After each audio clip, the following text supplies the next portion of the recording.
Hi there, it's Kelli Slimp, licensed and certified speech-language pathologist, making these videos during the coronavirus outbreak so that hopefully parents and caregivers can work with their children at home on their speech and language skills. I had a request for this video for the final R position sounds in words. So a lot of times we refer to this as Vocalic R if you're in speech therapy. And that's really just some terminology to mean that there are lots of different sounds whenever we talk about the R sound. So I already made a video for the initial position of words, like in the word red or rabbit. And so if you haven't seen that one, go on back and watch that one. That initial R is going to come before the final R is mastered as far as the acquisition development goes for speech sounds.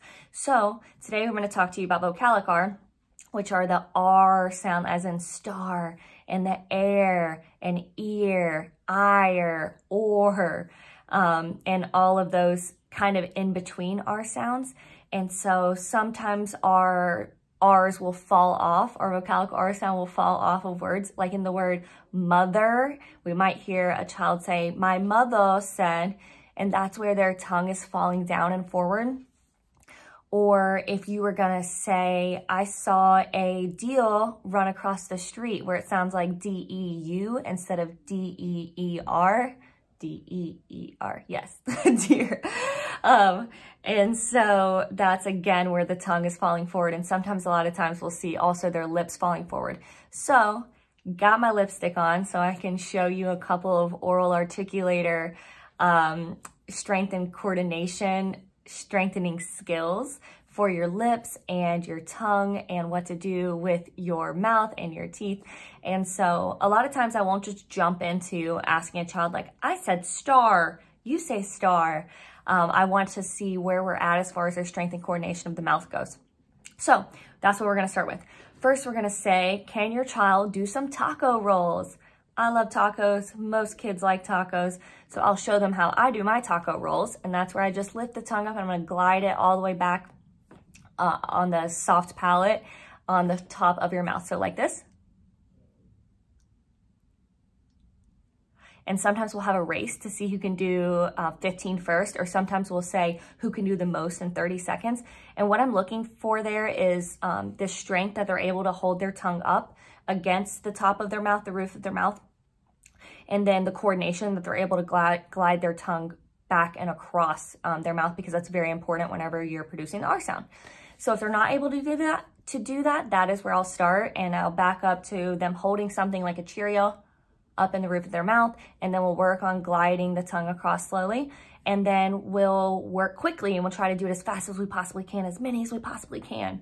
If the child is able to do that, I will move on to tongue strokes. So a lot of times I do this with a dum-dum lollipop, which is great. So if this is my dum-dum, I would just stroke the sides of the tongue, and that's gonna activate the tongue, especially if it's a sour lollipop.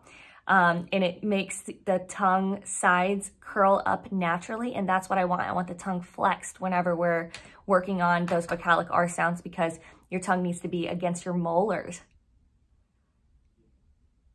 Right there. So my tongue, the sides of your tongue are touching your molars. So if you want to try that right now whenever you do your vocalic R sound. And then if the child's able to do that, next I'm going to be looking at their lips. So I want them to be able to hold their lips up in a purse so that their lips are not falling forward like that. We don't want them falling off and say, oh, your lips fell off. Put them back on, Gotta hold them up there. I'm like, let's work out those lips. So this is kind of hard, but you could do this with a pen, and you just want to hold it. And I want them to be able to hold the pen on top of their lips like this, while your lips are in a purse. And it's even better if they can slightly open their mouth, because that is the exact position that your lips are usually in. So they're usually pursed out like this whenever you're doing the air, R sound.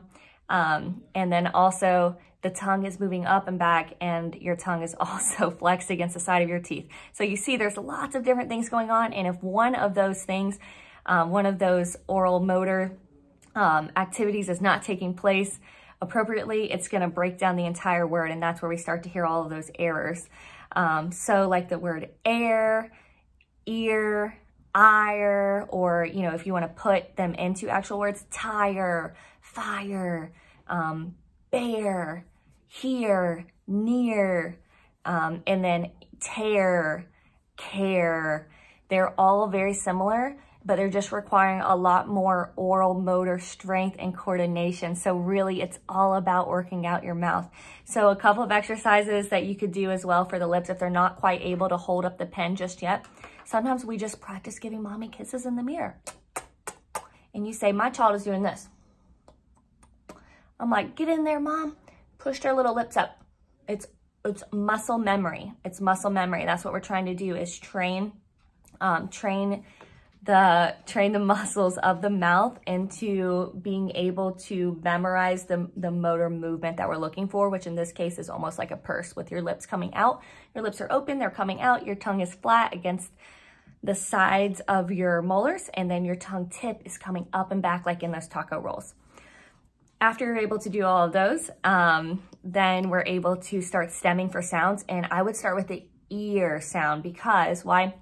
Remember on the first video, I was working on R, and I showed you the neck flex, and then we did the E, we did E, pulling the tongue tip up and back. So here we want deer. So my mouth is open, my lips are pursed and out, my tongue is flat for the E sound, and all I have to do is pull that tongue tip up and back. So deer, near, sear, tear. And then you could move on to air, ire, R as in star.